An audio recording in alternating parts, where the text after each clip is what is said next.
Eh bien, welcome back dans ce forum 2020. C'est avec grand plaisir que nous vous retrouvons. Vous étiez très nombreux ce matin. Je sais que vous êtes de nouveau très nombreux cet après-midi. Il y a 5 minutes, vous étiez encore plus de 330 à nous suivre. Et je voudrais saluer les personnes forcément qui viennent de Luxembourg, d'Allemagne, de Belgique, de France, des Pays-Bas, mais aussi celles qui viennent du Canada, d'Inde, qui nous suivent aujourd'hui. On a même vu encore des gens d'Australie, d'Albanie, de Suède. Donc, welcome to this forum and I hope you will enjoy this afternoon. Ça va être une après-midi aussi extrêmement riche. Je vais introduire dans 2 secondes notre prochain atelier qui sera suivi par un atelier sur les nouvelles générations et notre invité d'honneur qui arrivera vers 16h45 par là. Et honnêtement, je l'ai entendu hier soir. J'ai passé ma soirée avec lui. Je peux vous dire, ça vaut la peine. C'est vraiment extraordinaire. Il faut vraiment que vous soyez là pour écouter Riyad vers 16h45. Surtout, ne lâchez pas le morceau. Vous n'allez absolument pas le regretter. Alors, bien entendu, vous savez que nous aimons les choses concrètes chez IMS. La théorie, c'est bien. La pratique, c'est beaucoup mieux.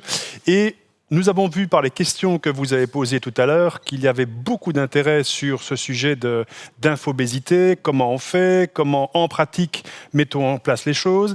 Eh bien, on va vous en donner, entre guillemets, pour votre argent cet après-midi, puisque vous avez la chance pendant plus d'1 heure d'assister à un panel, et on s'y est mis, non pas à 2, ni pas à 5, elles s'y sont mis à plus de 10. Vous allez avoir 10 personnes qui vont se succéder avec des profils différents, des praticiens, un docteur en neurosciences, un médecin du travail. Vous allez voir des choses pratico-pratiques pour comprendre comment faire. Eh bien, en pratique, comment faire ? Dites-moi, jeune fille, comment faire ? Eh bien, merci Christian pour cette introduction et puis merci à vous tous d'être avec nous aujourd'hui. Bienvenue à ce plateau en pratique d'Hyperconnecté à Technofuté, faisons le premier pas. Tout autour de cette conférence, vous avez l'opportunité de réagir dans le chat ou sur les réseaux grâce au hashtag LSF 2020. Avec la digitalisation des environnements et des outils professionnels, nous avons tendance à vouloir rester connectés. De fait, nous voulons manquer aucune urgence ou message important. Être disponible et répondre aux demandes qui nous sont adressées le plus vite possible. L'hyperconnexion professionnelle est ainsi de plus en plus répandue dans le monde du travail. En cause, entre autres, un rapport au temps immédiat et un quotidien rythmé par les notifications et autres, comme les emails. Le problème, c'est qu'être constamment connecté, c'est s'exposer au risque d'une surcharge mentale et infocommunicationnelle. Ces risques sont rassemblés sous le concept d'infobésité, mot valise entre les termes information et obésité. Et Mathilde Leray, avec qui je travaille au sein de IMS pour le projet InfoFlow CIV, financé par le Fonds social européen, le ministère d'État via Digital Luxembourg, le ministère du Travail, de l'Emploi, de l'Économie sociale et solidaire, la Chambre de commerce et la Chambre des salariés, est avec nous pour nous en dire un peu plus. Alors Mathilde, peut-on faire brièvement d'abord un rappel sur les risques liés à l'infobésité ? Bien sûr, bonjour Laura, bonjour à tous. Et donc l'infobésité, comme l'a dit Laura, c'est de nombreux risques, notamment sur le bien-être et l'efficacité des salariés. Et notamment, on va pouvoir noter une augmentation des risques de stress, un déficit de l'attention qui va pouvoir se faire plus en plus grand, des qualités de décision qui vont devenir de moins en moins bonnes ou de moins en moins rapides, une créativité qui va être limitée dans les réponses aux problématiques professionnelles quotidiennes, une baisse de la satisfaction des collaborateurs et surtout une baisse de l'engagement qui est la valeur recherchée par de nombreux employeurs. Ces risques individuels se répercutent aussi à niveau collectif. Sur une organisation, ça donne un turnover beaucoup plus rapide, des arrêts de travail en hausse, des informations qui peuvent être perdues, de mauvaise qualité, voire complètement fausses, et une productivité collective limitée avec une innovation potentiellement ralentie. Tout à fait. Et si on devait résumer le projet InfoFlow CIV en une phrase ? Alors, en une phrase, ça va être difficile, on va plutôt en prendre 3, puisque le projet est en 3 phases. Il se déroule sur 2 ans, 2019 et 2020, et la première phase, c'est la connaissance. Ça, c'est ce qui nous a occupé, notamment le premier semestre 2019, où on a réalisé un baromètre pour prendre le pouls de la situation au Luxembourg et évaluer un peu les tendances de l'infobésité, particulièrement au Luxembourg, en partenariat avec le LISER. Et d'ailleurs, vous pouvez télécharger le baromètre InfoFlow CIV dans sa version française ou dans sa version anglaise grâce aux liens qui sont diffusés dans le chat actuellement. Il est aussi disponible sur le site de IMS Luxembourg, donc www.imslux.lu, dans la page dédiée au projet InfoFlow CIV. Et donc pour enchaîner sur la phase de connaissance, on a amorcé une phase d'exploration, c'est-à-dire tester des solutions pour minimiser ou lutter contre l'infobésité à titre individuel d'une part et à titre collectif d'autre part. Pour les tests collectifs, là on travaille avec une équipe volontaire, membre d'IMS du Luxembourg, pour changer une variable pour essayer de répondre à une problématique qui a été mentionnée par l'équipe en question. Pour les tests individuels, on a proposé en février dernier une formation assez surprenante pour pouvoir chacun limiter au maximum les risques d'infobésité. Et on aura d'ailleurs l'occasion de revenir sur cette formation un peu plus tard avec le témoignage de personnes ayant participé à la formation. En troisième phase, c'est la sensibilisation. Et là, on est en plein dedans. C'est-à-dire, on partage nos connaissances, on partage les résultats de nos tests, on partage des bonnes idées. Et du coup, ça peut être aussi bien sous forme de conférences digitales comme maintenant. Il y a eu des événements de sensibilisation. Il y a également une exposition virtuelle que vous pouvez visiter toute la journée qui s'appelle Infobésité, la réponse des sciences cognitives. Et on a aussi tous les moments de rencontre et les participations des entreprises au projet InfoFlow CIV. Par ailleurs, au deuxième semestre 2020, un quiz d'auto-formation sera disponible dans le cadre de ce projet également.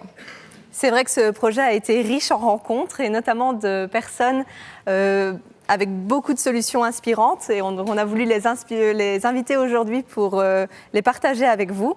Alors merci Mathilde pour cette mise en contexte et accueillons à présent nos premiers intervenants pour nous intéresser aux emails qui ont bouleversé le monde du travail. Grâce au courrier électronique, messages, documents, photos et plus encore ne sont plus qu'à un clic de nos interlocuteurs. Impossible de s'en passer aujourd'hui. Cependant, bien que formidable dans leur essence, la manière dont on utilise les emails au travail peut cacher un côté plus sombre. Ainsi, lorsqu'on aborde la gestion des emails en entreprise, les études s'accordent sur le fait qu'ils peuvent être une source de stress et de perte d'efficacité.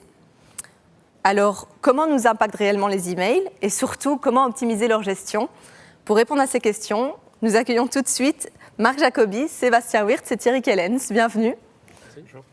Alors pour débuter notre échange, je me tourne vers vous, Marc. Vous êtes docteur et directeur du service santé chez ArcelorMittal.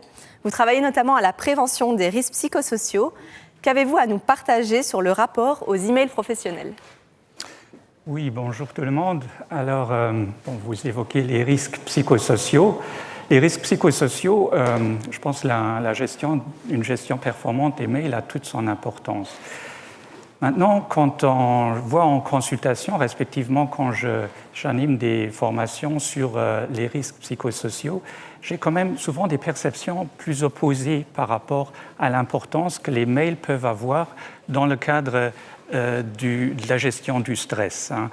Et je suis des fois surpris par l'importance, ou disons par la valeur que le mail peut encore avoir de nos jours. Ainsi, j'ai des personnes qui me disent, voilà, ça fait maintenant 5000 mails qui sont dans ma boîte en attente d'être ouverts, ça ne les dérange pas. Il y en a d'autres qui, effectivement, me disent quand ils partent en congé, qu'ils mettent un out of office où ils disent, voilà, à mon retour de congé, je vais faire un delete de tous les mails que j'ai reçus d'ici là.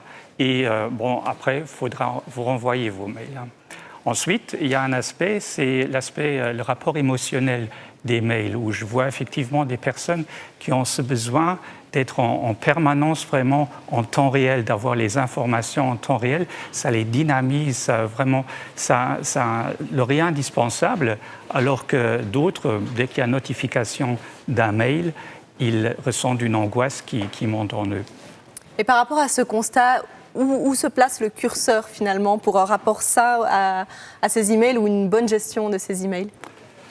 Bon, des solutions, je pense, il y en a plein. Faute de temps, je vais vous en peut-être présenter deux aujourd'hui. D'un côté, on peut parler de notre rythme biologique, où on sait que la période matinale entre 9h et 11h du matin est la période de la journée où cognitivement on a notre meilleure performance. Alors quand on regarde comment est-ce qu'on gère nos journées, souvent on commence avec des réunions ou avec la lecture et la réponse à des mails.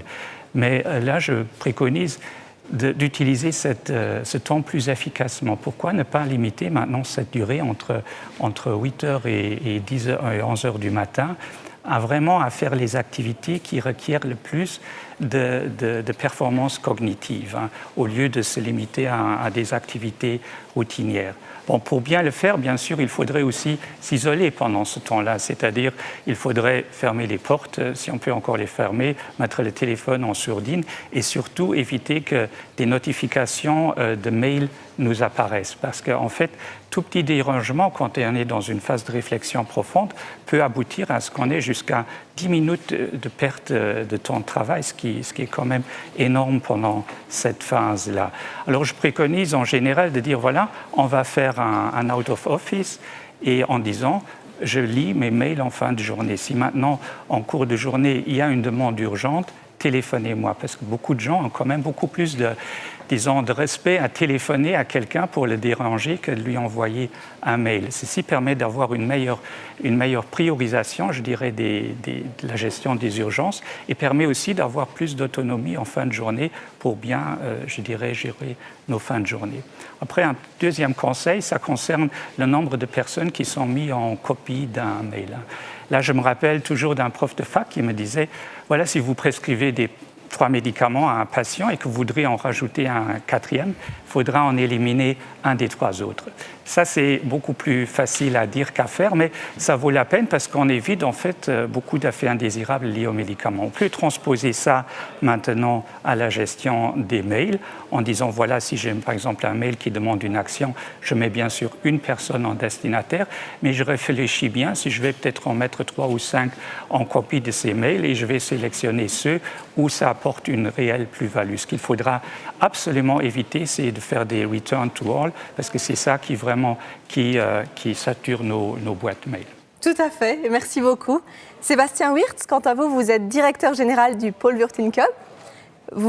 La gestion des emails vous passionne. Alors, quelle solution avez-vous à nous partager aujourd'hui ? Alors oui, j'étudie un peu la gestion de l'information et notamment la gestion des emails depuis quelques années. Et ce qui est perturbant dans cette multiplication des canaux de distribution d'informations qu'on a aujourd'hui, que ce soit WhatsApp, Slack, Teams, email, ce sont toute cette série de notifications. Je vois au jour le jour des gens autour de moi constamment dérangés par des vibrations et sautent sur leur téléphone. Il faut absolument et impérativement leur annoncer que chaque interruption leur coûte 56 secondes. Dans l'étude la plus optimiste, 50 emails par jour, ce qui est un peu la moyenne de ce qu'on reçoit actuellement, je parle que des emails, nous coûterait en fait 4 heures de notre temps en semaine. Donc généralement quand je donne une formation sur la gestion des emails, j'aurais dit je vais vous offrir 4 heures de congé cette semaine-ci. Désactivez simplement la notification que vous avez sur votre desktop, parce que votre travail, ce n'est pas de sauter sur le prochain email qui arrive, mais de faire un focus sur vos rapports.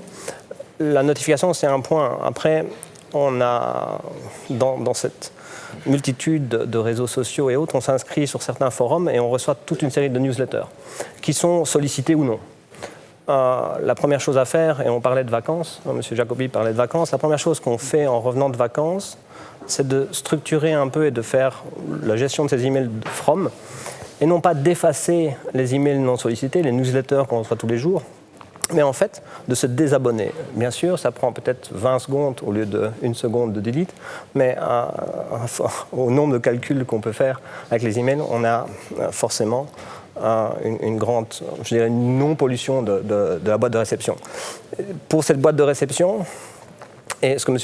Dr Jacobi disait pertinemment, on a un espace cognitif temporel de 9 à 11 heures.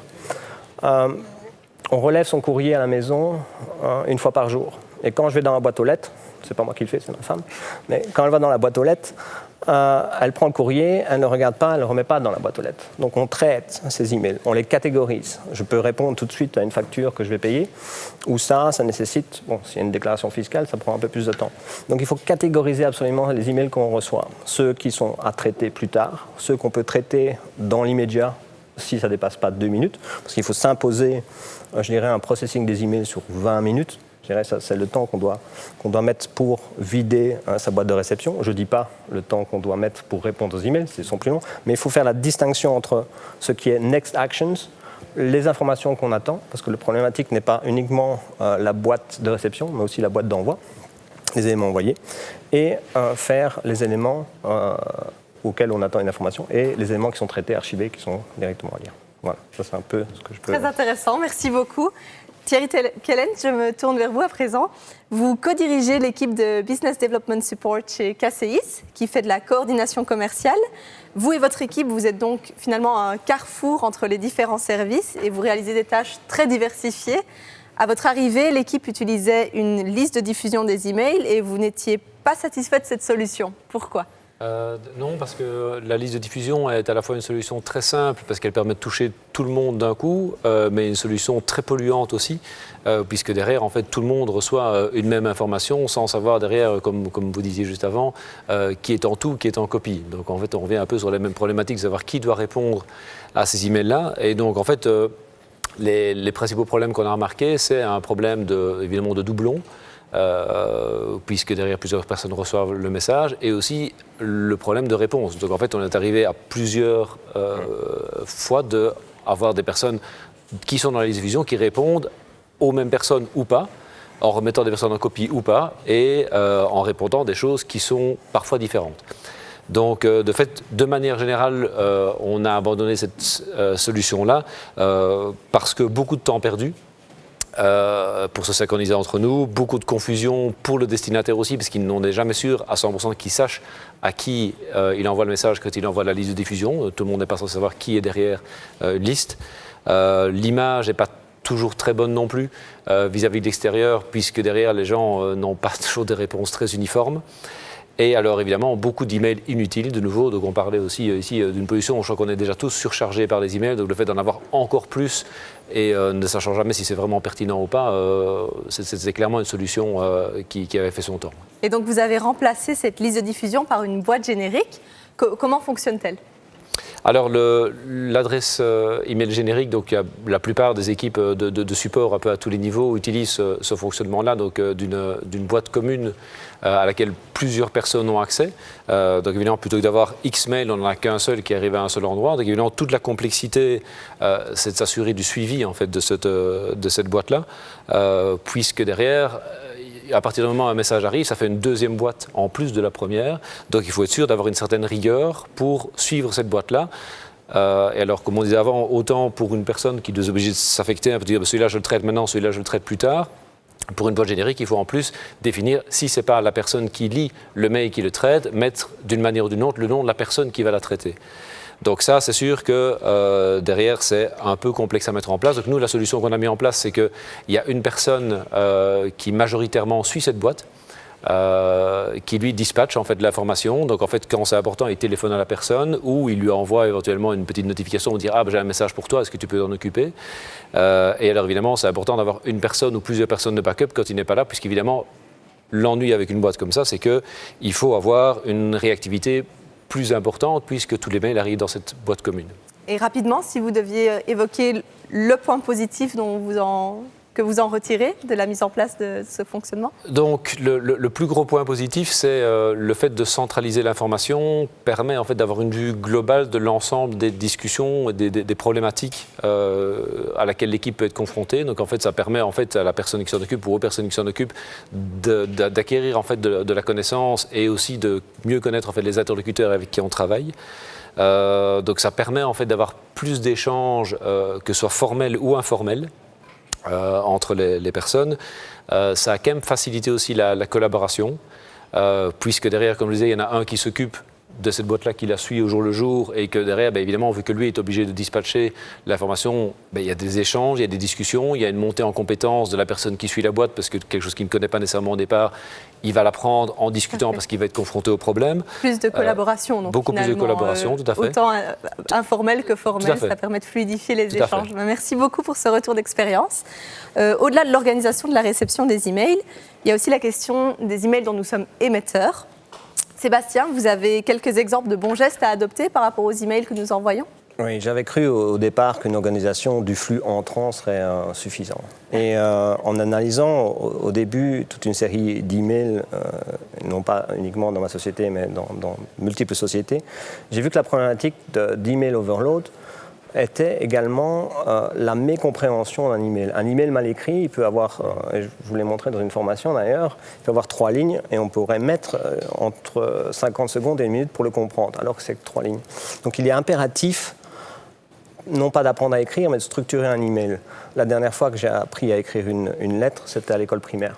On n'a pas appris, et quelles que soient les générations, le business writing n'est pas dans nos DNA. Et je parle encore d'une boîte d'ingénierie, c'est encore pire. Donc, il faut avoir une systématique, et la systématique est assez simple. On peut retenir un ABC. On commence par l'action, le call for action, ce qu'on demande à son audience, en 2 lignes. Et puis, ce qu'on va faire, c'est le B, la base de l'email. Ce sont les faits. Et les faits qu'on va accompagner d'opinions. Donc, on a des bullet points si on commence à avoir un certain laïus.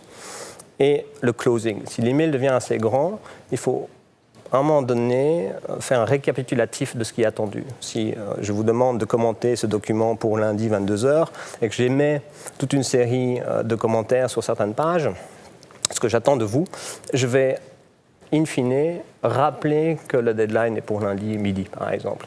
Donc il est impératif d'avoir cette structure dans les emails. Après, j'utilise toujours 5 éléments dans l'écriture d'un email. La clarté, c'est-à-dire éviter d'utiliser des abréviations et des contextes qui sont connus de l'entreprise, mais on envoie des emails à l'extérieur. Et donc, d'avoir aussi une base, je dirais, fondamentale qui est pourquoi j'écris l'email, pourquoi le sujet est récupéré après un instant dans le contenu de mon email. Et d'avoir une façon concise d'écrire. Si on n'a pas une relecture... On retiendra du coup le pourquoi j'écris l'email et le faire ABC en construction bien concise et justifiée, dirons-nous. La relecture. Marc, de votre côté, un conseil sur la bonne attitude à adopter au moment de répondre à un email ? Je dirais quelque chose qui me tient à cœur, c'est dès qu'on reçoit un email qui provoque une réaction émotionnelle en nous, c'est-à-dire du stress, de la colère ou une angoisse. En tout cas, en telle situation, il faut vraiment éviter de répondre directement à ce mail. Parce que là, je parle d'expérience personnelle. Dès que je reçois un email qui m'irrite un petit peu, j'ai envie d'y répondre de suite. Et là, je dois vraiment me tempérer parce qu'on sait que quand on répond de par son stress, on n'arrive pas à communiquer, on n'arrive pas à faire passer un message. Et à l'inverse, on va même provoquer chez notre interlocuteur une réaction probablement aussi négative et avoir plein de conséquences qui vont faire perdre du temps et de l'énergie à être gérées après.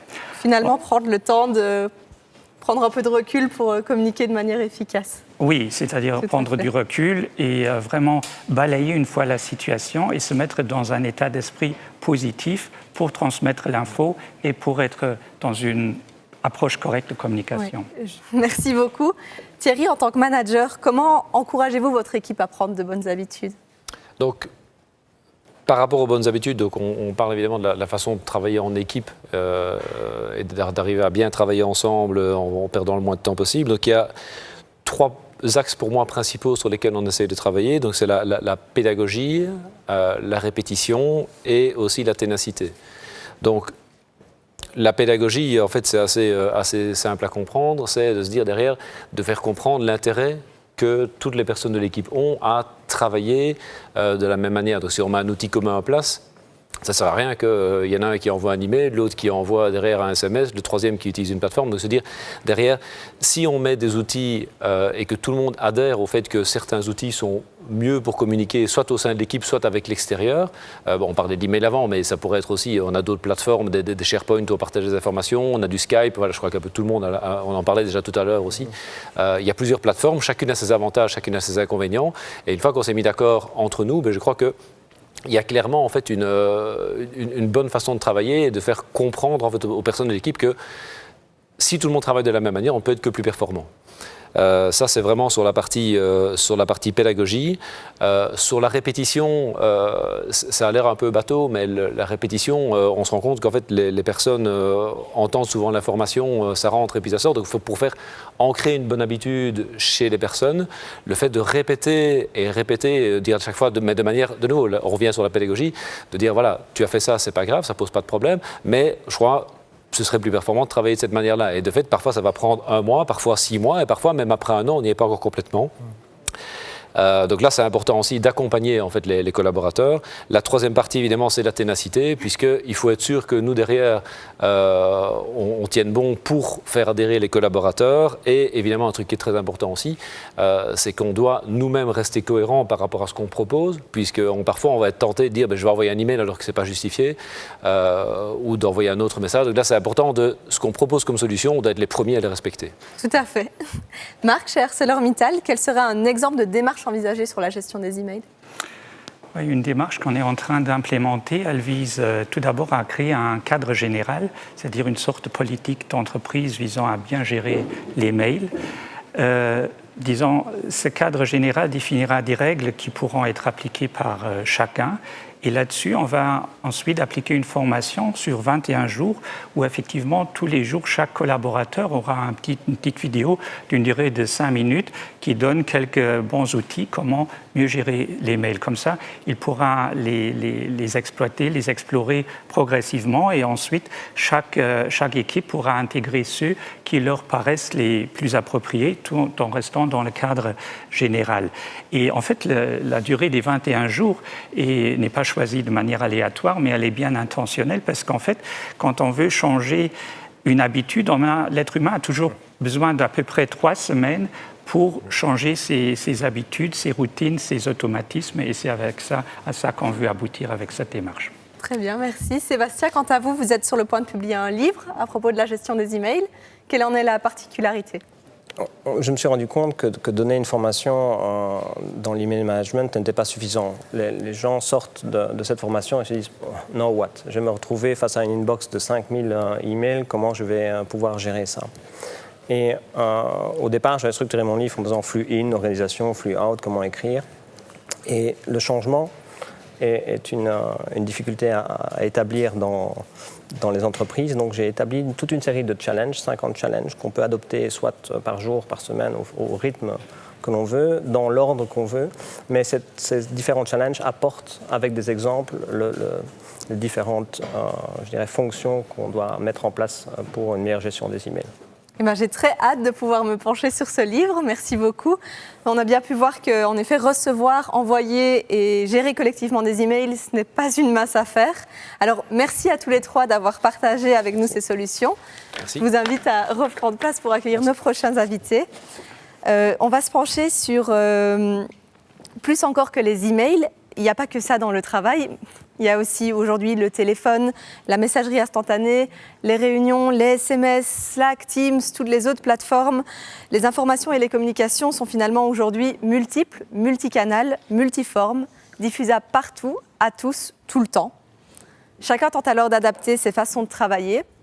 Quelle stratégie adopter pour mieux maîtriser l'impact du digital au travail ? Pour en parler avec nous aujourd'hui, Andrea Mantenaou, Mireille Sensachanga et Gaëtan Delavilléon sont avec nous. Alors bonjour, bienvenue. Je vois que vous êtes déjà bien installés. Alors Gaëtan, vous êtes docteur en neurosciences, président-directeur général de l'agence Cogix. Andrea et Mireille, vous avez participé à la formation « Rester efficace dans un monde hyper connecté » animée par Gaëtan et proposée pour la première fois au Luxembourg grâce à un partenariat entre IMS et Cogix. Brièvement, pour remettre les choses en contexte, la formation était divisée en 2 heures d'apprentissage en ligne et 2 heures en présentiel pour apporter un mélange entre apport théorique et cas pratique et échange en groupe également, et avec pour but de comprendre les enjeux de la charge mentale à l'ère du numérique. Rien que ça. Alors Mireille, vous êtes Customer Experience et Knowledge Lead chez Victor Buck Services. Vous avez à gérer énormément d'informations et de communication dans votre activité, je pense. Alors, suite à la formation, quelles habitudes avez-vous mis en place à titre individuel et quels bénéfices en tirez-vous ? Alors, je vais commencer par dire que la formation, quelque part, elle est tombée à pic parce qu'elle a eu lieu en février. Et un mois plus tard, l'organisation du travail a été totalement chamboulée par la pandémie de Covid et le confinement qui s'en est suivi. Donc confinement, ça veut dire plus d'emails, et plus d'emails, ça veut dire accentuation du phénomène d'infobésité. Donc à titre personnel, suite à la formation, j'ai fait 4 changements majeurs dans ma manière de traiter les emails.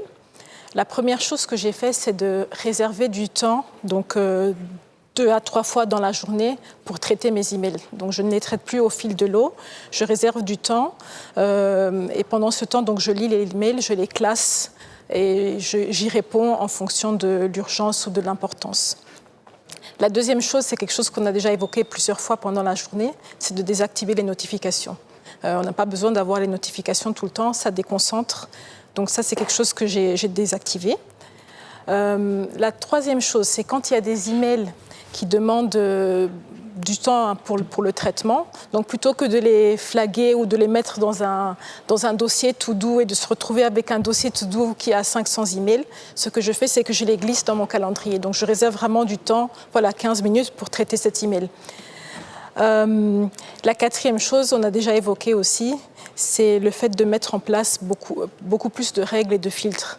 Par exemple, pour les newsletters sont utiles. Elles ne sont pas importantes, mais certaines sont utiles. Donc, ça ne sert à rien qu'elles arrivent directement dans ma boîte de réception. Je peux les mettre dans un dossier dédié et les traiter plus tard, et les lire plus tard. Donc, tous ces conseils, en fait, je me suis rendu compte qu'ils sont également valables dans la sphère privée. Parce que les groupes WhatsApp, les groupes sur Messenger, c'est exactement la même chose. C'est aussi des sources d'infobésité. Et ces règles s'appliquent parfaitement dans ce cadre-là aussi. Merci beaucoup. Andrea, quant à vous, vous êtes Senior Communication Officer chez Payconic International. Qu'avez-vous retenu de la formation et comment l'appliquez-vous dans votre quotidien professionnel? Alors, pareil que Mireille, je trouve que la formation a été très bien organisée juste avant le confinement. Alors pour nous, le confinement a posé un challenge en termes de quel est l'équilibre entre vie perso et vie professionnelle. Parce que la séparation n'est plus évidente vu qu'on est tout le temps à la maison, donc dans l'espace privé. Et donc les 3 bonnes pratiques que j'ai prises de la formation et que j'ai appliquées avec mes collègues dans la vie de tous les jours, c'est, comme Mireille l'a dit, déjà s'assurer qu'on réserve de l'espace pour le traitement des emails, mais aussi alterner les activités. C'est-à-dire prendre conscience de quelles sont les différentes activités qu'on a pendant une journée, que ce soit de l'administratif, que ce soit des activités à forte concentration ou des calls ou des meetings, et essayer de les alterner. Personnellement, je suis quelqu'un du matin, donc j'essaie de mettre tout le travail créatif avant midi et me réserver plus de temps pour les calls et les meetings, les interactions avec mes collègues dans l'après-midi. Une deuxième chose, c'est, et Mireille l'a très bien évoqué, éliminer les notifications. Quand je suis concentrée et que je dois rédiger des contenus, j'arrête toutes les notifications, que ce soit sur Teams, sur Slack et même sur les réseaux sociaux. On sait très bien quand on travaille dans la com, il y a toujours beaucoup d'urgence. Et moi, je suis d'avis que la seule urgence, ou quand il y a une vraie urgence, les gens vont appeler. Ils vont prendre le téléphone et ils ne vont pas s'amuser à envoyer un email ou à écrire sur Instagram ou sur LinkedIn. Et troisièmement, prendre des pauses régulières. On a de la chance de travailler dans une entreprise qui a l'humain au cœur. Et on a été même encouragé par les ressources humaines à prendre des pauses régulières, à être conscient quand on passe d'une tâche à une autre. Et là, se mettre à l'arrêt pendant 5 à 10 minutes. On a même un statut sur Slack qui dit pause café avec une petite tasse de café à côté.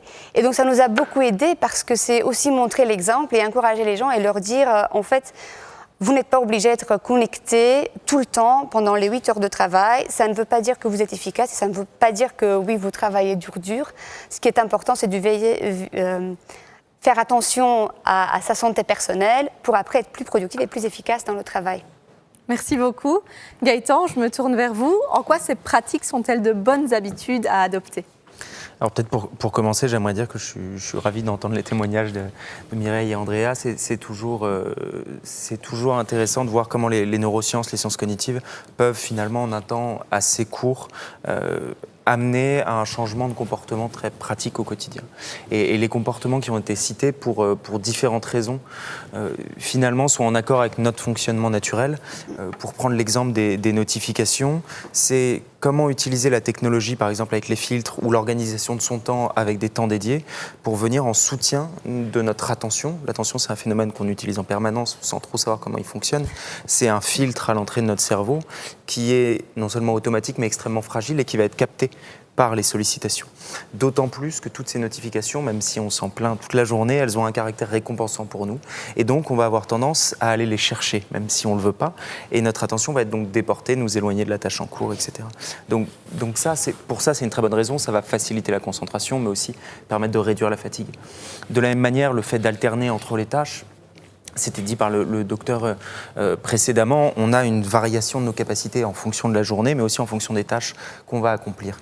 Et dès lors qu'on reste sur une activité de même nature, on a progressivement une fatigue mentale qui s'installe, qui vient réduire nos capacités, produire un nombre d'erreurs plus importantes, mais aussi des prises de décision qui seront moins bonnes et accumuler de la fatigue sur la fin de la journée. Donc là aussi, ça montre comment le fait d'organiser différemment son temps va venir en soutien de nos capacités et nous permettre de préserver nos ressources. Et peut-être une dernière chose que j'ai entendue qui me paraît intéressante, c'est cette anecdote du statut avec la tasse de café sur Slack, qui montre aussi comment l'organisation peut venir en soutien sur ces sujets-là, par quelque chose finalement d'assez peu coûteux à mettre en place pour faire d'une action au début individuelle d'en faire un signal qui va être envoyé à l'ensemble de l'organisation. Parce qu'on est sur des questions comportementales, mais aussi sur des questions de normes sociales, sur des questions culturelles, et donc à force d'événements comme celui-ci, à force d'actions individuelles, faut bien avoir en tête que ça va prendre du temps, mais que c'est une culture qu'il faut faire bouger, et que pour ça, il faut la partager le plus possible. Et on est ravis de le partager aujourd'hui. Gaëtan parlait de faciliter l'adoption de bonnes pratiques. Andrea, qu'est-ce qui a facilité pour vous l'adoption des pratiques que vous avez mises en place ? Surtout, nous étions 4 ou 5 de l'équipe luxembourgeoise à participer à la formation. Donc ça nous a mis au même niveau tout de suite. Et donc, au fur et à mesure qu'on a changé des habitudes, qu'on a implémenté les nouvelles bonnes pratiques, ça s'est passé naturellement. C'est-à-dire que ça n'a étonné personne, personne n'a posé des questions. Et nous sommes tous contents de pouvoir travailler de manière plus organisée, mais aussi plus saine. Et sur ce sujet, comment, selon vous, se positionne un bon manager ? Il faut donner l'exemple. Donc, je trouve toujours, et j'ai eu la chance de travailler avec des managers qui le font, un bon manager doit d'abord prendre conscience de ses propres besoins en tant qu'être humain. Cela l'aidera à être plus empathique et à permettre à ses équipes de faire de même. Mon chef, il part en vacances, il nous dit je ne vérifie pas mes emails, s'il y a une urgence, vous m'appelez, vous m'envoyez un texto. Et donc, c'est-à-dire que nous aussi, on s'est encouragés à faire pareil, à ne pas prendre nos ordis ou à ne pas vérifier nos emails pendant les vacances. Et d'ailleurs, sur mon téléphone, je n'ai pas d'application d'email. Voilà. C'est déjà un très bon pas. Mireille, comment cet aspect s'exprime chez Victor Buck Services, justement ? Alors, chez Victor Buck Services, particulièrement pendant ce contexte de télétravail généralisé, on veille à mieux encadrer et mieux organiser la communication. Et par là, je veux dire qu'on essaye de limiter, sélectionner, hiérarchiser les informations qu'on transmet aux autres, en fait, pour qu'elles soient utiles et bénéfiques et pour qu'elles ne soient pas une source de stress chez les autres. Donc, comme Andrea l'a dit, je pense qu'en tant que manager, il faut montrer l'exemple et voilà, il faut semer les graines. Et d'ailleurs, c'était un peu la thématique de la partie théorique de la formation, semer des graines et puis ça montre l'exemple et ça fait effet boule de neige. La deuxième chose qu'on a fait, c'est vraiment un rappel des best practices. Donc, elles ont déjà été évoquées plusieurs fois, mais c'est des choses toutes simples comme la différence entre un to et un cc. Quand on envoie un email à quelqu'un en to, ça veut dire qu'on attend une réponse ou une action de leur part. En cc, c'est pour information. Limiter les destinataires au strict minimum. Donc, ça ne sert à rien de mettre toute la boîte en copie si ce n'est pas pertinent. Utiliser des libellés clairs dans le sujet, des mails concis. Et aussi, la dernière chose, c'est de questionner la pertinence de rebondir sur des longues chaînes de mails, des fois où entre le sujet initial qui est tout en bas et ce dont on parle à la fin, il n'y a plus aucun lien. Donc des fois, c'est mieux de laisser tomber cette chaîne d'emails et commencer un nouvel email. C'est beaucoup plus clair pour tout le monde. Et ensuite, la troisième chose, c'est qu'il ne faut pas oublier de privilégier les échanges verbaux. Parce que des fois, oui, quand il y a plus que 3 allers-retours, 3 ping-pong, c'est que l'email n'est pas le bon outil pour communiquer, donc il faut passer à autre chose. Et pendant le confinement, on avait essayé de mettre en place des salles de réunion virtuelles pour que les gens puissent continuer à se parler. Voilà. Génial. Gaëtan, sur les aspects qui sont évoqués ici, qu'est-ce qu'il y a à prendre en compte sur le rôle du manager dans l'adoption de bonnes pratiques ? Alors, je pense qu'une chose essentielle qui a été citée, c'est la notion de prise de conscience. Ça a été dit de prendre conscience, que le manager prenne conscience de ses besoins, qui prenne du recul sur ses propres pratiques, mais aussi sur celles de ses collaborateurs et ses collaboratrices. Il faut savoir que de nombreuses données montrent que plus on monte en hiérarchie, plus on va porter notre attention, ou du moins c'est l'hypothèse, sur des données non sociales, plus on va perdre dans cette capacité à prendre en perspective et à se mettre à la place de l'autre. Donc, pour un manager, en moyenne, pas pour tous les managers, mais il peut y avoir une capacité un petit peu réduite à se mettre à la place de l'autre, à se mettre dans sa position. Et donc, il est important d'ancrer ça dans ses pratiques, de poser un cadre, c'était dit, de poser un cadre pour justement partager ses perceptions et se mettre à la place de ses collaborateurs et collaboratrices. La deuxième chose, c'est effectivement d'avoir un langage commun. Une fois qu'on a partagé un diagnostic global au niveau de son équipe, et on peut être accompagné si jamais l'équipe est taille trop importante, si on est sur 4-5 personnes, un temps peut suffire. Derrière, en fonction de l'activité, en fonction des besoins qui ont émergé, de mettre en place des pratiques. La liste est longue, c'était cité juste avant, un ouvrage qui en citera 50. Il faut que chaque manager derrière puisse, avec son équipe, identifier ceux qui sont pertinents et prendre le temps de les expérimenter. Comme c'était cité par Olivier ce matin, je pense qu'il faut justement que les personnes puissent essayer et accepter, que le manager accepte dès le début que ça va prendre beaucoup de temps. Il y a un conditionnement qui s'est fait dans ce rapport à l'information, dans ce rapport à l'urgence, dans ces modes de travail que finalement on répète depuis des années. Et donc la répétition, pour citer encore une fois les personnes qui étaient avant moi, est un très bon moyen. Mais déjà de partager cette même vision, ce langage commun, et d'accepter que ça prendra du temps. Merci beaucoup à tous les trois. Et vous, dans l'audience, qu'en pensez-vous ? Avez-vous d'autres pratiques à nous relayer pour rester efficace dans un monde hyper connecté ? Nous nous réjouissons de vous lire sur les réseaux sociaux et dans le chat. Utilisez le hashtag LSF 2020 pour que nous voyions bien tout cela. Merci à vous trois. Merci. Merci. En s'intéressant à la formation, non seulement le monde professionnel dispose à présent d'une multitude de canaux de communication à gérer, comme nous venons de le voir, mais nous avons également un accès très facile à une large quantité de données de tout type. Cela dit, parvenons-nous toujours à nous informer de manière efficace dans l'océan d'informations ? Sébastien Wirth s'est penché sur la question. Alors retrouvons-le tout de suite pour en apprendre davantage. Sébastien, ravi de vous retrouver déjà. Alors, selon vous, faire une recherche Internet, ça s'apprend. Alors, pourquoi et comment ? J'ai un jour donné une formation de recherche documentaire, et pour exprimer un peu l'analogie entre une recherche documentaire et une recherche sur Google, j'ai dit à un moment donné, tout le monde sait faire une recherche sur Google. J'ai ouvert Google, j'ai commencé à faire une recherche et tout le monde a commencé à prendre des notes. Imaginons maintenant, si on fait une recherche sur Google, on a une intelligence artificielle. On fait simplement cette recherche aujourd'hui. On va avoir nécessairement les documents les plus pertinents, les gens qui ont payé pour être affichés. Il existe un moyen très simple, c'est d'aller dans le Tools et de dire « Ok, moi je veux simplement les articles qui ont été publiés l'année passée ». Et en ce faisant, on n'a plus de pertinence, mais on a un résultat qui est beaucoup plus frais. Alors, il y a toute une série d'astuces, c'est dire, moi je cherche un document de recherche. Les documents de recherche sont nécessairement des PDF généralement, ou des documents doc. Et donc, je vais simplement dire à Google, montre-moi les extensions PDF dans cette recherche. Et de cette manière, je vais adapter ma recherche et lier, par exemple, mes réseaux sociaux pour amener dans ma recherche les connexions qui ont déjà fait ce genre de recherche. Donc ma recherche n'est pas nécessairement votre recherche parce que je suis connecté aux réseaux sociaux aussi dans Google.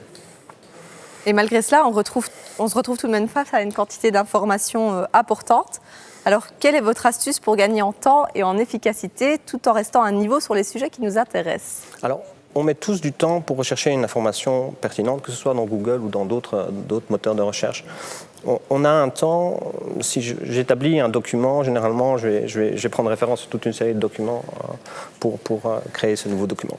Donc, je vais aller chercher dans Google, voir ce qui a été dit au préalable. Je vais perdre du temps à faire cette recherche. Et il faut capitaliser les sources qu'on va explorer. On va trouver une source, une bibliothèque par exemple, qui affiche toute une série d'informations et on se dit, ouais, j'aimerais bien sauvegarder cette source pour ma prochaine recherche. Donc il faut non seulement explorer cette recherche, mais aussi capitaliser les sources qu'on aura explorées au fur et à mesure. Donc les cataloguer, soit ce soit en bookmark, soit dans Evernote, il y a plusieurs outils à notre disposition pour ce faire. Mais absolument cataloguer les sources qu'on a découvertes à ce niveau-là. Et vous avez des exemples d'outils pour cela? Oui, en fait, si on lit tous les matins un journal, ou 2 ou 3 journaux, je trouve ça un peu ridicule d'aller chaque fois sur lemonde.fr, lesoir.be, l'essentiel.lu. Il faut que l'information vienne à nous. Donc ces sources, lemonde.fr, lesoir.be, l'essentiel.lu, devrait être capitalisé dans une sorte de magazine. On peut prendre Feedly ou Flipboard comme exemple. Donc je prends Flipboard et je lui dis, OK, maintenant, tu me montres dans Actualité tout ce qui sort de nouveau sur lemonde.fr, lesoir.be, l'essentiel, le Guardian, whatsoever. Et là, tu mets en actualité. Moi, je m'intéresse à la photographie, je sais que l'œil de la photographie, ces expositions à Paris m'intéressent, donc je vais prendre ces sources que j'aurai capitalisées au cours du temps et les mettre dans ce magazine. Et donc on génère en fait un magazine, on ne va plus voir de multiples sites, mais on génère ce magazine. Et j'entendais parler aussi de LinkedIn, Facebook et autres, on peut aussi générer simplement un magazine et voir simplement un résumé, un titre et un résumé de ces articles, et si on clique, on va être redirigé vers ce site. Mais on n'a plus une perte de temps d'aller sur les différents sites. L'information est capitalisée sous forme de magazine. C'est assez ludique, assez simple à mettre en œuvre, en fait, méconnu, mais pratique. Tout à fait. Alors, merci beaucoup et je pense que tout le monde se réjouit de pouvoir tester ça. Merci. Merci Sébastien. On voit que donc, les personnes qui maîtrisent la recherche d'informations bénéficient aujourd'hui d'un atout de taille. Mais comment mettre cette qualité individuelle au service d'un réseau, d'un projet, d'une équipe, d'une entreprise? Des entreprises, en l'occurrence, se sont emparées de la question avec la mise en place de solutions concrètes de partage de connaissances au sein de leur organisation. Jean-Yves Lamant et Gilda Cavazza sont avec nous pour nous en dire plus. Accueillons-les tout de suite. Merci beaucoup. Bonjour Gilda. Bonjour. On est toute seule? Apparemment. D'accord, on va peut-être patienter un petit moment pour voir si Jean-Yves arrive. Ah, on me dit qu'on est toute seule, d'accord. Donc, Gilda, vous êtes Knowledge Management Lead à la Chambre de commerce. Comment définiriez-vous les enjeux et le rôle de votre fonction? Alors, au niveau des enjeux essentiels pour une organisation, quand on a un département de Knowledge Management, l'essentiel se base sur comment on peut devenir plus agile, plus performant et évidemment plus résilient. Au vu de ce qui s'est passé aussi très récemment, on se rend compte de la notion de résilience qui est évidemment hautement important. Donc ce sont des enjeux qui sont forcément très très importants aujourd'hui. Et on a aussi cette question de la culture de l'organisation qui est très très importante et comment on peut faire en sorte de diffuser l'identité, la culture propre de l'organisation à travers les départements, les services et au-delà même au niveau de tout un groupe par exemple, puisque nous à la Chambre de commerce nous avons différentes entités. Et donc comment peut-on diffuser cette culture? C'est un phénomène qui est très très intéressant à analyser pour pouvoir justement développer des systèmes, des concepts qui permettent à cette culture de se développer et de créer une harmonie de groupe en fait. Je vois que Jean-Yves nous rejoint. Bonjour, bienvenue. Bonjour. Bonjour. Vous êtes bien installé. Et finalement, ce rôle, Gilda, comment est-il séparé? C'est plutôt de la technique ou... Alors, il y a aussi beaucoup d'autres enjeux, évidemment, puisque c'est très transverse au niveau du rôle. Il y a un grand lien qui se fait, évidemment, avec la communication, parce qu'il y a beaucoup d'aspects de communication interne. Il y a aussi beaucoup d'enjeux au niveau des RH. Donc, c'est un rôle extrêmement transverse. Et l'idée, c'est aussi d'infuser un nouveau mindset, quelque part. Donc, créer des réseaux de sens, des synergies, c'est évident. Donc, on veut, évidemment, par là, créer une organisation transparente le plus possible pour dynamiser tout ça. Au niveau du rôle, c'est vraiment 50-50. Ça se partage entre on va dire, un aspect technique qui est l'implémentation d'une gestion électronique de documents à travers différents outils de collaboration et de communication. Et puis également, il y a aussi, et ça c'est, je pense, la partie la plus importante, quand on parle de mindset, évidemment, toute la partie qui est la partie humaine, se concentrer sur le knowledge worker, donc sur la personne avant le contenu. Voilà. Tout à fait. Ben, merci beaucoup, c'est tout à fait intéressant. Alors Jean-Yves, vous abordez la question un peu différemment. Vous faites partie du comité de pilotage qui a créé la plateforme de R&D chez ArcelorMittal. Alors à quel besoin répond cette plateforme, cet outil ? Alors, cette plateforme a été développée avec un consultant qui s'appelle Mitis. Et cette plateforme répond à 3 besoins majeurs. Le premier besoin, c'est de délivrer de la connaissance et des savoirs utiles.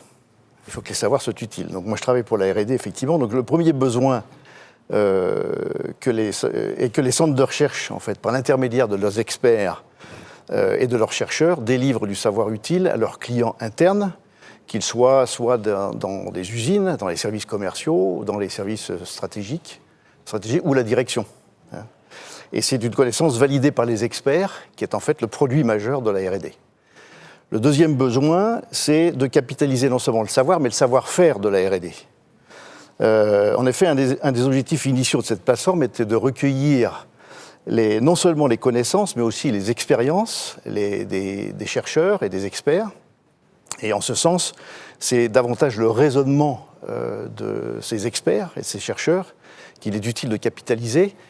Et c'est donc par opposition au produit qu'est la connaissance, le raisonnement, c'est le processus de fabrication de cette connaissance, qui est important de capitaliser et de partager. Et le troisième besoin, c'est de faciliter la courbe d'apprentissage des jeunes. Il est extrêmement important dans l'entreprise que le partage se fasse des experts aux plus jeunes. Et c'est donc en visant ce partage et l'autonomie des jeunes et un apprentissage rapide du savoir-faire collectif que l'entreprise peut non seulement progresser, mais aussi survivre. Et donc cet outil, c'est finalement une sorte de moteur de recherche sur lequel on va chercher la connaissance. Qu'est-ce qui le distingue d'un moteur de recherche classique ? Comme on vient de le voir, en fait, le processus de production de la connaissance, les raisonnements sont aussi importants que la connaissance elle-même. Donc, en général, dans le processus de fabrication de la connaissance en recherche, ce qui est important, c'est à partir d'un problème, trouver une solution, à partir d'un challenge, trouver une réponse, et à partir d'une problématique, effectivement, savoir quelle est la solution à cette problématique. Donc en fait, ce qui est important, et on voit bien que c'est le lien entre question et réponse qui va être fondamental, et on voit tout de suite que ce qui est important, c'est d'arriver à formuler les bonnes questions. Donc un des points importants dans le savoir-faire de la R&D, c'est arriver à formuler les questions qui sont pertinentes. Donc comment ça fonctionne dans cet outil-là ? En fait, on a en général l'utilisateur arrive avec une question, et l'outil va proposer avec des algorithmes des éléments de réponse à cette question-là, et il va pouvoir aussi proposer des pertinences, des niveaux de pertinence à ces différentes solutions.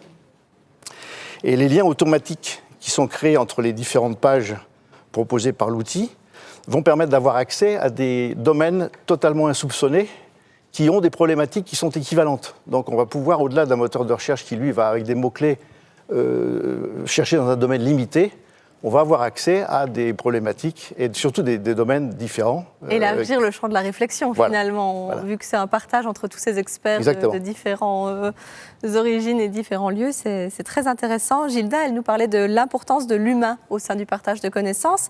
Alors, est-ce que cela vaut aussi pour votre outil ? Alors, bien évidemment, l'humain est au centre du sujet. On a parlé tout à l'heure d'experts, mais les experts travaillent pour les utilisateurs. Et ce qui va être important, c'est l'utilité de la connaissance qui va être mise en place.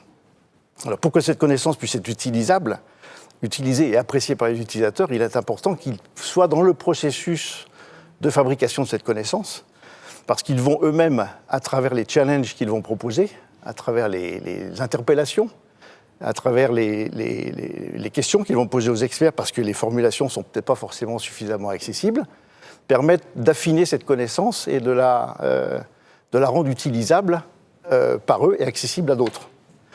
Donc ça, c'est un point fondamental. Et ce qu'on a voulu faire, c'est non seulement que cette collaboration existe au moment de la fabrication de la connaissance, mais qu'elle existe aussi au moment de l'utilisation de la connaissance. C'est-à-dire que lorsque les gens vont utiliser cette base de connaissances, il est important que s'ils n'ont pas trouvé ce qu'ils voulaient, ou si au contraire ils ont trouvé ce qu'ils voulaient, qu'ils laissent un message en disant « merci beaucoup, j'ai trouvé, pour telle et telle raison », ou au contraire, il manque tel et tel point, ce serait bien de le rajouter. C'est ça, finalement, créer quelque chose, mais aussi faire en sorte qu'il soit utilisé et qu'il vive. Qu'il soit utilisé. Très bien, merci beaucoup. Gilda, pouvez-vous nous donner aussi, vous, des exemples d'actions concrètes de knowledge management qui sont menées au sein de la Chambre de commerce ? Oui, tout à fait. Alors, un petit peu comme ce qui vient d'être dit, bien sûr, ce qui est très important, c'est de se poser la question comment peut-on susciter cette envie de partage ? Parce que là, on se pose une question fondamentale et en se posant cette question, il faut se concentrer tout d'abord, je pense, sur les personnes, sur nos collaborateurs. Donc, il y a 2 volets avec lesquels on tente de répondre à comment dynamiser ce partage. Un premier volet qui est un volet IMS, Information Management System. Et là, on est vraiment sur de la technique pure. On développe de la gestion électronique de documents. On a mis en place différents outils qui permettent et la communication et la collaboration sur un autre niveau qui est celui des emails, parce qu'on a beaucoup parlé des emails. Mais nous, on essaye de faire justement un shift et de créer une dynamique qui serait autre que celle des emails pour collaborer, communiquer différemment.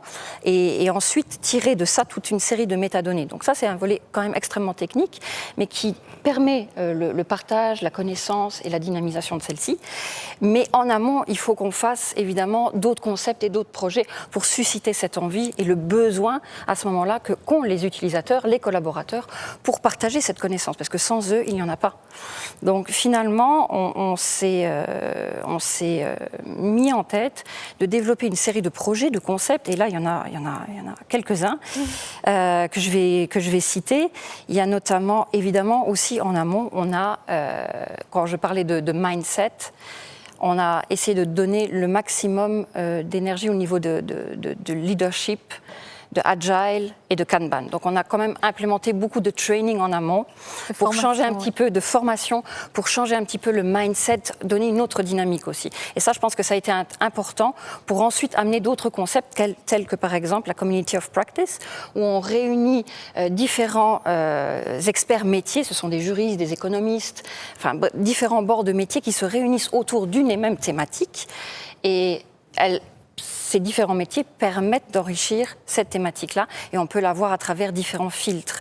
Et donc c'est une synergie et un réseau de sens qui est en train de se créer sur différentes thématiques. Et là, on peut bénéficier aussi de réseaux en interne. Et ça, c'est quelque chose qu'on a voulu beaucoup dynamiser. Donc ça permet d'anticiper et d'innover, par exemple. Ensuite, on a créé des plateformes de communication interne qui s'appellent des Meet and Learn. C'est pour les collaborateurs, par les collaborateurs. Ça nous sert en fait à donner des coups de projecteur sur des projets qui sont pas invisibles, mais dont on n'entend pas forcément parler de la façon adéquate. Donc ça nous permet de dynamiser aussi des projets en interne. Et ça forcément, on bénéficie tout d'un coup d'un autre savoir et on commence à comprendre qui est expert de quoi. Après, on a fait des tips and tricks, c'est plus des learning corners, où on a des sujets d'innovation, des méthodologies, justement, qui ont trait à l'agile, aux nouveaux outils technologiques. On essaye de répondre aussi par là aux questionnements par rapport à tout ce qui est télétravail, remote working. Et ça nous permet aussi d'innover de cette façon-là. Ensuite, on a, et là, on va le mettre en place incessamment sous peu, c'est tout ce qui est Café Clutch. En fait, c'est de créer virtuellement des endroits de rencontre, puisqu'on ne les a plus forcément de la même manière qu'avant, après ce lockdown. Donc, on essaye de recréer quelque chose, bien sûr de manière virtuelle, mais pour créer du réseau, mais sur une manière informelle, sur un niveau vraiment où on a constaté que la machine à café nous manque un peu. Donc, il va falloir effectivement recréer des réseaux ensemble, mais sur un autre niveau qui n'est pas forcément professionnel. Et ça, c'est très important. Les connexions entre les personnes permettent à dynamiser aussi la connaissance. Donc, on table vraiment sur des soft skills en interne pour pouvoir dynamiser ensuite des savoirs, du content beaucoup plus précis. Beaucoup de partage finalement. Exactement, c'est impératif. On parle de partage de connaissances, mais finalement le mot est bien utilisé, je pense. On a aussi beaucoup parlé aujourd'hui du télétravail généralisé, du confinement, du fait qu'on se sent un peu distancié. Et je me demandais par rapport à toutes ces questions, selon vous, que peut apporter un knowledge manager en temps de crise ? Alors, il y a différents défis qu'on a à relever en tant qu'organisation et je pense que en tant que knowledge manager, parce que justement c'est un rôle très transverse qui va dans différents départements, que ce soit la com, que ce soit au niveau des RH, il y a différents concepts qu'on peut apporter, mais il faut se poser aussi les bonnes questions. Bien sûr, on se pose des questions sur qu'est-ce que va amener cet avenir au niveau du remote working. Il y a ce terme qui est arrivé très récemment, les Touaregs du tertiaire. Donc c'est un concept très très intéressant où effectivement on a un peu explosé finalement le lieu d'unicité qui est celui du lieu de travail et on se retrouve un petit peu éparpillé partout. Donc il va falloir créer du contact, du lien social entre collaborateurs, mais aussi du lien avec l'organisation, puisque finalement il faut se poser une question essentielle, c'est aujourd'hui moi je suis à la maison devant mon écran, devant mon ordinateur, je fais le travail Y. Qu'est-ce qui différencie ce travail Y, qui est un travail bien précis, si je le fais pour l'organisation A, l'organisation B ou l'organisation C? Quelle est la différence? La différence la réponse se trouve dans la culture de l'organisation et c'est là où il faut développer davantage de concepts et il y a beaucoup de défis pour générer ce sentiment d'appartenance à une organisation. Parce que s'il n'y a pas, à mon sens, ce sentiment d'appartenance, il ne peut pas y avoir de partage et l'envie du partage en tout cas. Donc et l'idée d'innover finalement aussi. Et l'idée d'innover, ça nous permet en fait aussi en tant que département Knowledge Management de mettre l'accent sur l'innovation et essayer toujours d'anticiper et avoir un train d'avance sur les tendances. Donc voilà, j'essaye de vraiment prendre ça à cœur, de dire voilà, on va essayer d'avoir un train d'avance et d'anticiper sur ce qui peut arriver. Et je pense que la pandémie nous a montré beaucoup de choses et il y a beaucoup de défis à relever du coup. Merci beaucoup. Jean-Yves, je voulais revenir sur une discussion qu'on avait eue en parlant d'innovation. Chez ArcelorMittal, il y avait la question aussi d'une nouvelle manière de faire du brainstorming pour élaborer les bonnes questions et la question d'échanger, etc. Est-ce que vous pouvez dire un peu plus à Oui, vous avez l'audience ? raison, oui. J'évoquais tout à l'heure le fait que ce qui est important, c'est le lien entre la question et la solution, qui est en fait la base de toute activité de recherche. Donc en fait, on a développé avec l'aide d'un consultant le concept de questioning. Questioning, en fait voilà. de brainstormer sur des questions. Et c'est tout à fait innovant. C'est une méthode très innovante et qui finalement est une manière de faire en sorte que les gens puissent participer et soient alignés sur le même enjeu, le même objectif. Et c'est tout à fait intéressant et très très productif. Merci beaucoup à tous les deux. Merci. Voici qui conclut déjà notre plateau télé au cours duquel nous avons pu découvrir de nombreuses pratiques inspirantes pour développer notre agilité numérique et aussi éviter les pièges de l'infobésité et de l'hyperconnexion. Alors, merci à vous deux et merci à tous les autres intervenants. N'hésitez pas à partager, quant à vous, dans l'audience, votre premier pas ou bonne pratique sur le chat ou sur les réseaux sociaux avec le hashtag LSF 2020. Nous avons très très hâte de lire tout cela. Si vous avez des questions ou si vous souhaitez tester des solutions grâce à un projet pilote au sein de votre équipe, Mathilde, que vous avez pu voir au début de ce plateau, et moi-même, nous pouvons vous accompagner sur le sujet. La visite virtuelle de l'exposition pour en apprendre plus sur le fonctionnement du cerveau grâce aux sciences cognitives reste ouverte à tous et pour les membres IMS, elle est disponible au prêt. Nous revenons dans 15 petites minutes pour la table ronde, le management des nouvelles générations, excusez-moi. Juste le temps pour vous de tester une courte pause déconnectée pour restaurer vos capacités cognitives. Alors à tout de suite.